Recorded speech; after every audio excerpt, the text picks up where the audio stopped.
Hi, this is Dr. Kern again, and we're up for the next chapter. That's chapter 12, and that'll be a great one for all you students out there. And the title of this one on chapter 12 is Study and Pass Your Examinations in Record Time. Wouldn't that be nice? I wish I had that tool in my days, but anyway, we can show you all the tricks of the trade here. Isn't it a drag for you to have to come to study real hard to pass difficult examinations, especially if you are a senior? Yes, many exams only get you into some of the worst paying jobs or careers. Ironically, the thing that you studied the hardest or the most to become after years of devotion is not necessarily the best way to make money or to become successful. However, if passing exams were now made a lot easier and you could pass them without difficulty, you probably won't mind studying and taking them. Isn't that true?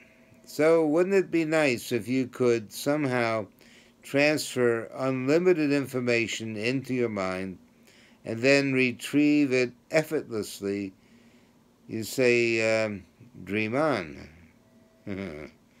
Well, we have all heard or met people who require very little sleep, never go to class, and read entire written works the size of a telephone book in a flash.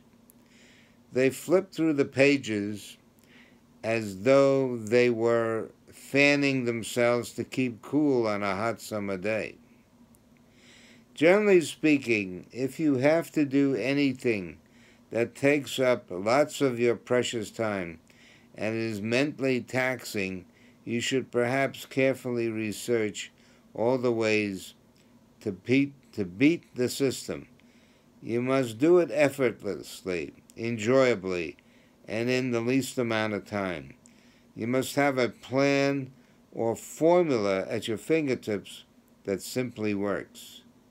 Low noise thinking is that magic formula that you were always looking for, but you failed to find it. Perhaps it's because it was right between your ears and you didn't realize it at that time. The reason was that you thought it was way too simple or sounded all too good to be true. So where do we start? As we have said many times before, if you know the structure of a drug, you know how it works. Why do we have to put so many hours of study, burn so many mental calories, only to find that the harder you study, the greater is your chance of failing? How can that be when we are taught that the brain has infinite storage capacity and lightning speed retrieval? It's a paradox. So there is, in fact, something standing in the middle blocking you. If you got this far by now, you know it is none other than our common garden variety of mental noise. It's either too high, causing you resistance, or too low, resulting in mental overload. Now you fear that you can't cope. Well, however, we know that there is some optimum level of noise that could allow you to study and pass your exams. So too many become a savant or genius to astound the public as though you were some magician. Remember, when we are talking about a biological entity like our brain that has infinite capacity, never ever say never.